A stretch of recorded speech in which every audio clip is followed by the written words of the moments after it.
There we go. Hi, my name is Irv, and I'm doing my first YouTube video where I want to talk on something about that is important to me, and I thought I'd give this avenue a try. So let's see. Um, yeah, I'm Irv. I'm married, two children, and one grandchild recently, my first, and let's see, I'm a retired engineer, mechanical engineer, and I guess that's it. I work with international students. I'm kind of like a volunteer where I work with them and help them when they're here getting their masters, they're on visa. Let's see. So what's this subject I want to talk about that's so important? Well, whenever you listen to anybody, I really think it's important if you're the speaker not to waste people's time. Try to say something important.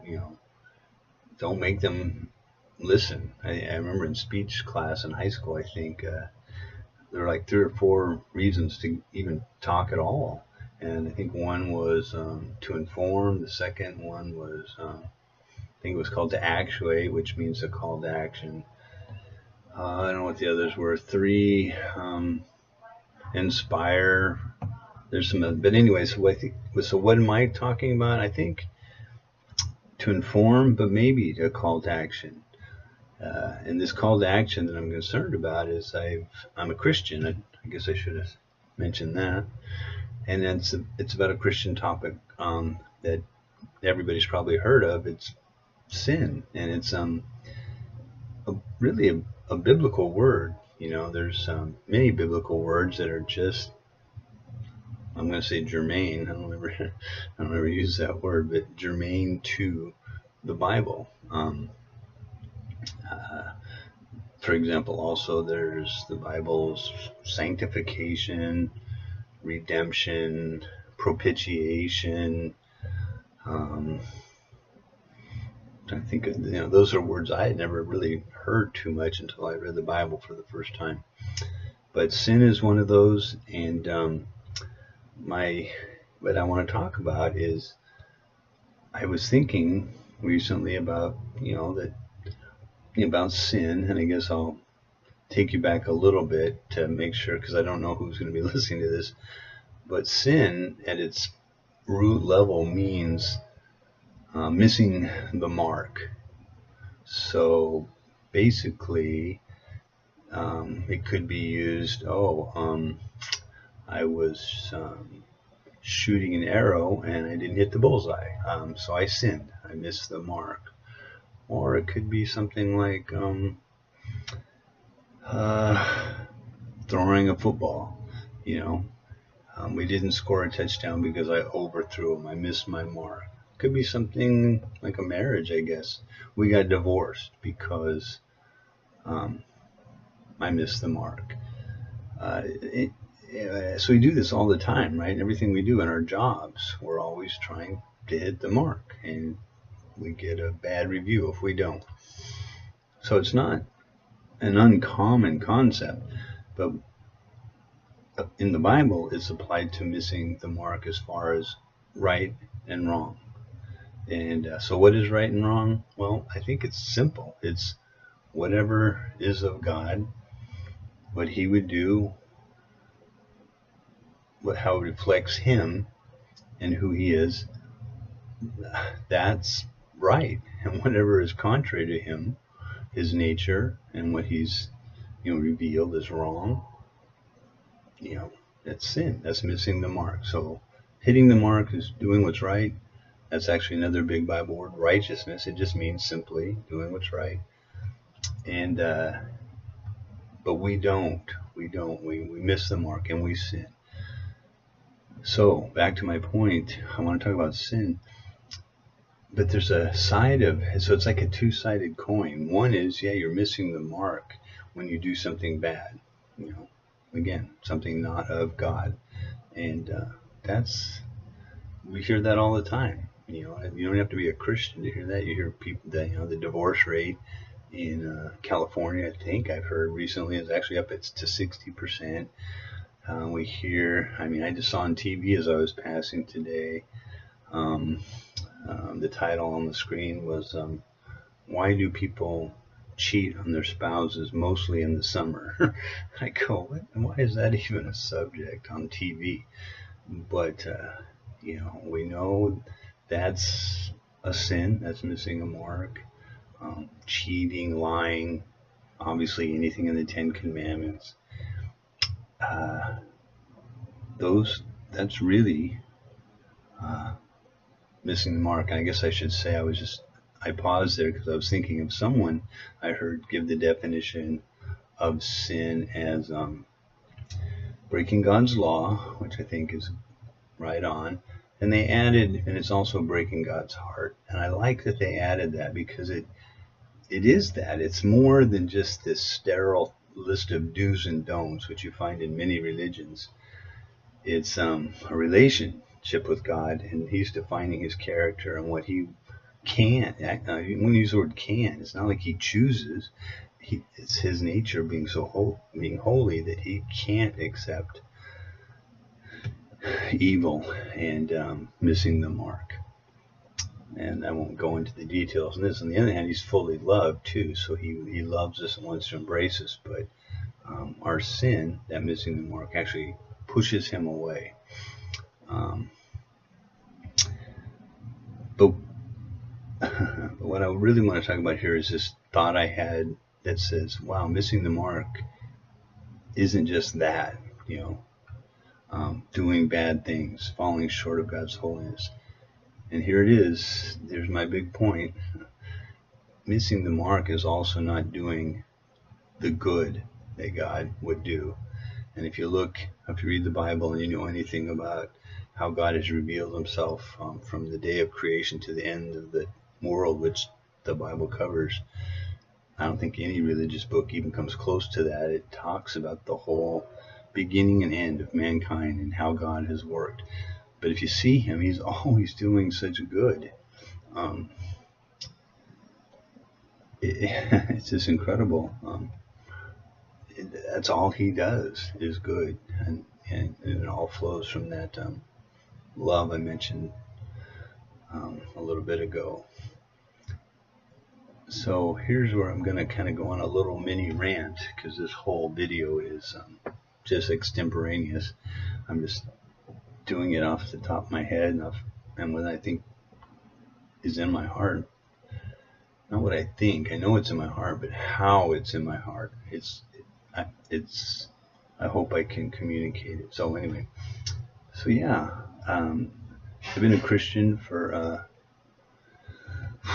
43 years, and I don't think I've ever heard a church or a Christian person, preacher, pastor, missionary, anything, talk about how our sin affects God from that side of the coin I mentioned, that of not doing good. You know, you always hear people say, oh, I would pastors, you know, they have an affair and they cry and they get up and they resign, and I don't know, you hear financial scandals and then they cry and they resign, and they should, you know, they really have fallen short of something God really thinks is beautiful, that he's created, marriage and being in the pastorate and shepherding people. But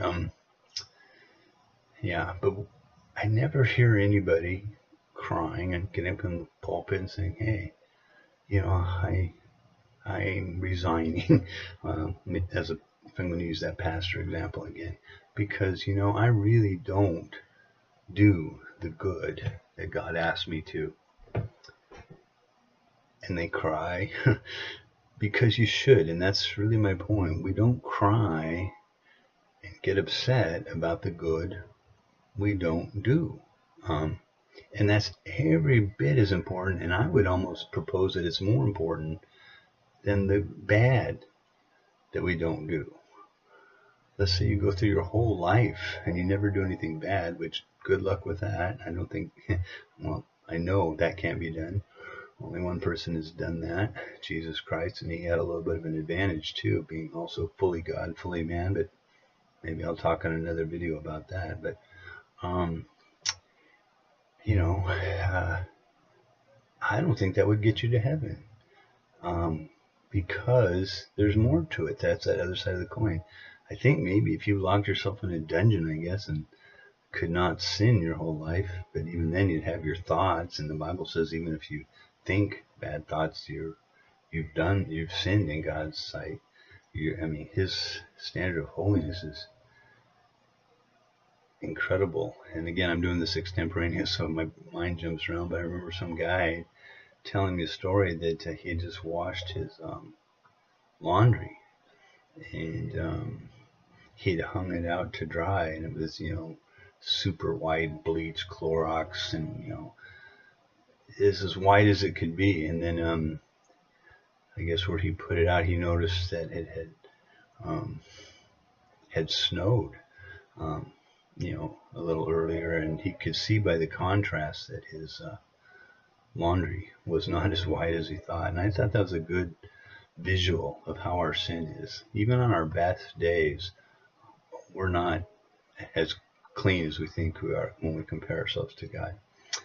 Anyway, I keep doing these little side trips, but back to, that someone in church, I want them to grieve about not doing good. I want to be that person to grieve. The Bible says, to him who knows the right thing to do and does not do it, to him it is sin. What's another good verse? Well, again, that's the disadvantage of doing this off the top of my head. I know there's another good verse that talks about just do the good. Anyway. I think I know what I was going to say. I also read just recently, and I can't remember where, some author, and it was like a Christian book of sorts, like maybe it was a missionary book, and he was talking about, why do people get so caught up thinking that God is this cosmic killjoy that just says, anything we do and we like it, it's probably sin and we better stop, or he's going to thump us. And he said, and you'll have to trust me on this, we both have to trust this guy. He said he did the research and found out in the Bible 80% of the things that God tells us, how we should be and what we should do are positive, and 20% are negative. Don't do these things. But yet we seem to just focus on those negative things, and we just rally around that. And again, that's why I'm making this video, because it bugs me. And I guess the reason it bugs me is, like, you're maybe thinking right now, who cares? So what you say is true, or 80% is good, 20% is bad. But I guess the reason it bugs me is I don't like God to be misrepresented. If anybody wants to have a problem with God, fine, but base it on truth. Don't make these straw man and these arguments that are based on fiction, and then just shoot him down. That's cheating. Like, I don't like God because he makes little puppies suffer. Well, no, he doesn't. So if you're right and he does make puppies suffer, then okay, you have an argument, but base it on truth. And so I think God, he does seem to have a bad reputation, because people said, oh, he's just this cosmic killjoy, trying to stop us from ever having any enjoyment in life. And that's just wrong. I mean, the Bible clearly states, I think it's in Timothy, that he's richly blessed us with all things to enjoy. What he's done is put some parameters around it. Again, I'm an engineer, so when we design something, it has to have parameters. It's actually designed because of those parameters, those boundary conditions. And so God does the same thing. He didn't say much is bad. If anything, it's just how we do it is bad. And, one thing that comes to mind is that, sex. That seems to be a big subject for a lot. He goes, well, God doesn't want us to have sex. He just hates it, adultery, fornication. Well, if you look at it, no, he created sex, and there's a whole book in the Bible. If you want to read it, it's called Song of Solomon, and you see for being in the Bible, it's kind of an erotic book. But what does show you that God, loves that? He made it. He's perfect. He creates everything perfect. It's just the parameters, So,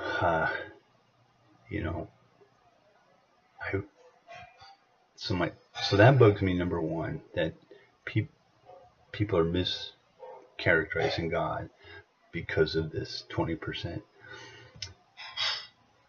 And I guess another piece of it that bothers me is I know from experience that sin is bad. I don't think I've ever met anyone that said, man, I'm sure glad I did that sin. I'm so glad it seemed like I use a lot of marriage analogies, but I guess because I come up from a super broken family, and that's a whole other topic too. But no one ever says, man, I'm so glad I had that affair, man. I had so much fun, or I'm so glad I cheated IRS, man. Now I can take that vacation. Yeah, I just never hear that. Maybe if you're listening, you've heard that, and you have done something, a sin, where you missed the mark, and it's really paid off. You'll have to tell me somehow through I don't know how you do those YouTube responses. Oh, that's the comments underneath. I guess you could do. But tell me, I'm open. I'm just saying my own experience. I haven't seen that, because sin is destructive, super destructive. Well, again, I saw my family go through that on steroids. They did so much bad. They kind of set new world records in Guinness Book of Records for the most evil done in a given time slot. So again, I don't want people to sin, because I know it's going to hurt them. It's like almost the parent, right?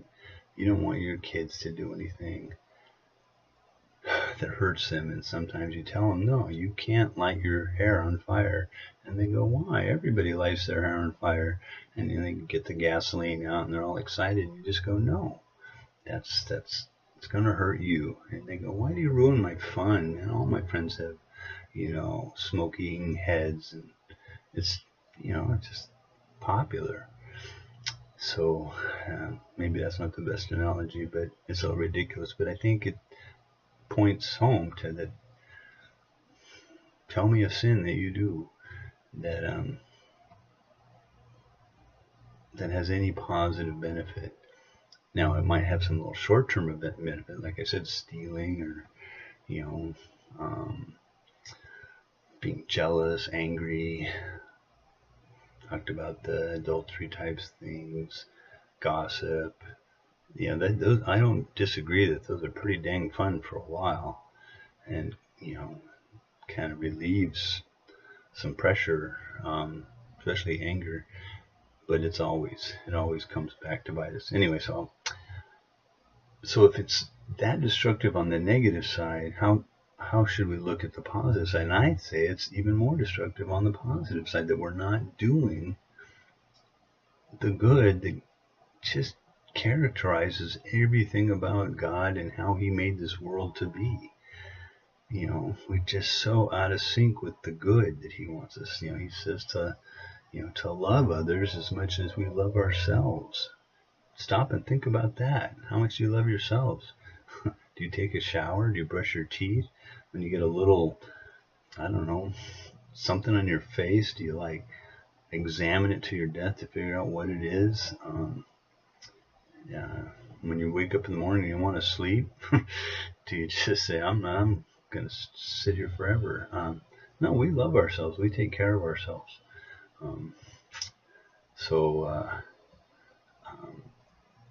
That's just one thing, love, and then, and give. He says, give unto others, it's just to think of others more important than yourself. See, I'm just going off of random thoughts in my head of things I've read in the Bible. Be humble, be forgiving, be compassionate, visit the orphans and widows, love those who do not love you. If you love those that love you, what good is that? Anybody can do that, Jesus said, Luke 6:32. By the way, that's my favorite verse. That's why I know it's Luke 6:32. But can you hear where I'm going with this? If we just focus on all those good, and not sitting around worrying all day saying, well, I better not do some little sin. I'm just going to lock myself in my closet and not sin today. That's kind of missing the whole purpose of the whole thing. The real purpose, again, back to that 80% of the Bible, is for us to be good. I even made up a little acronym that actually you've heard of it, WWJD. And I like that. It's what would Jesus do? And I think, that's right on. That really is the good. That actually defines the good. Look at anything Jesus did. That helps you right away see it. He never, attacked or belittled people. He never put himself first. In fact, I'd challenge anybody to find anything that Jesus did in his whole life, being fully God and fully man. We'll talk about that too. That he did anything for himself. He said he doesn't even have a place to lay his head.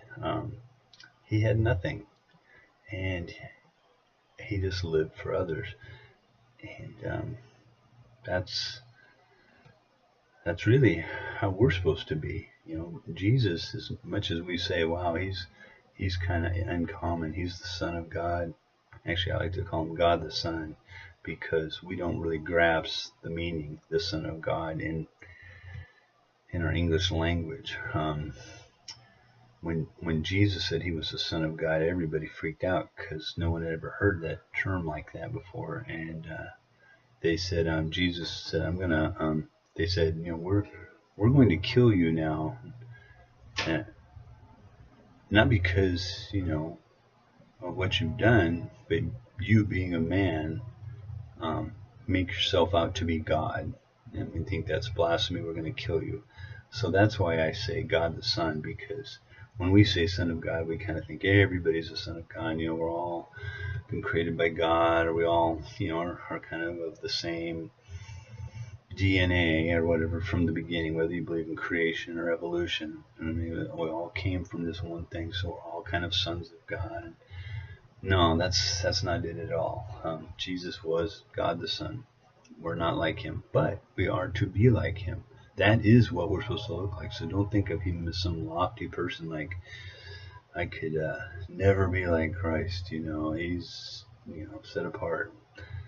In one way he is, but he also reveals to us how God wanted us to be when he created us, and we've chosen to go a different way. And I'll talk about that a little more too, because that's where it all breaks down, is that when he gave us a choice to love him and to well, it's like marriage, to choose him back. He's chosen us, but he gave us the free will to say I do back. He's like standing at the altar and said, I've given my life for you. I've done everything I can for you. I'm going to make you, I'm going to love you and make you my child, and forever I do. And then he kind of puts the ball in our court, and we usually say I don't, and that's why the world has all the problems, and that's why God gets another bad name there. If there's such a loving God, why are people suffering in the world, and so much pain and injustice? And they put that on God. They don't really see that it was the consequence that God actually has to endure. You think it bugs you, read the Bible and see how much God suffered. I just read this morning in my devotion that he was talking to his people. He goes, you're actually sacrificing your children to idols. And God actually makes this weird statement. He goes, those things never even entered my mind. Anyway, that's a mind-boggling statement in itself, that even God somehow gets amazed at the dumb things we do. And it talks all through the Bible how much it breaks his heart and how much he weeps. Can you believe that? That's I'm doing all these little side trails. He weeps, he cries for what you've done and I do, and that's harsh to think that you can make God hurt and break his heart. And again, I like that definition of sin. That's why I like that addition. It breaks his law, but it's deeper than that. It breaks his heart. So let's be like Jesus. Look at that and say, oh, actually, that's a topic unto itself, but that's what normal is. It's not crazy fantasy. That's what a normal you looks like. Everything that Jesus does is a normal you. That's how you were meant to be. And you probably think, no way, my sin is my normal way. If I can't do my own thing and go my own way, and I don't want to live a life like Jesus. I'm always putting others first and just giving my life for others. No, that is you. What has happened is the sin has, again, that's why I'm so down on sin, is it has broken you. That's the consequence of sin. But again, my point is, that's not only the consequence of doing wrong, it's you're breaking yourself, again, I think even more when you don't do what's right, what's good, what God does tell you to do, what it would be normal for you, which would be like Jesus. So there you have it. I talked as long as I think I can on this. I hope I didn't waste your time. I don't know. If I do these again, maybe I'll do a little more, take a little more notes and, have a few more quotes from the Bible, because I'm still forgetting that one verse where it talks about the importance of doing good. It's still bugging me. All right. Well, again, my name is Irv. If you want to leave any comments below, you can. And maybe try an experiment this weekend. See how long you can go without sinning, missing the mark, doing something bad attitude, anything, envy, lust, gossip, anything hurtful. Most everything, actually, if you think about any sin, it involves kind of hurting somebody in some way. And some people might say, well, is same-sex marriage or things like that can't be bad. That's not hurting. That's two people that love each other. Well, we'll talk about that some other time. Again, every sin, or most every sin that I can think of, involves hurting someone. When you're gossiping, you're bitter, you're angry, you're lusting, those are all hurtful things. And then my real conclusion was, and as you try to go through this weekend without sinning, or how long, keep track of the times that you had an opportunity to do good, to show love and patience, kindness, gentleness, self-control, mercy, long-suffering, charity. Those will pop in your heart, and think about it. Do you do it, or do you go, I don't want to do that? I don't want to forgive that person. I don't want to stop my car and help that guy change his tire. I don't want to take my kids aside and just tell them I love them and that God gave them to me, and I want to be the best parent. Think of the good and do that. Well, alrighty then. I think I'm at 28 minutes. I don't know how long YouTube lets you do. Maybe 20 minutes, 30 minutes. I'm under 30. All right. Again, my name's Irv. Thanks for listening to me. I hope, again, I said something that will help you understand sin and this side of it that I think is completely almost ignored. And it's just as much sin not to do the good that God wants you to do and has shown you that you should do. All right, my screen's right here, so I gotta log out. Jesus paid it all. Just kidding.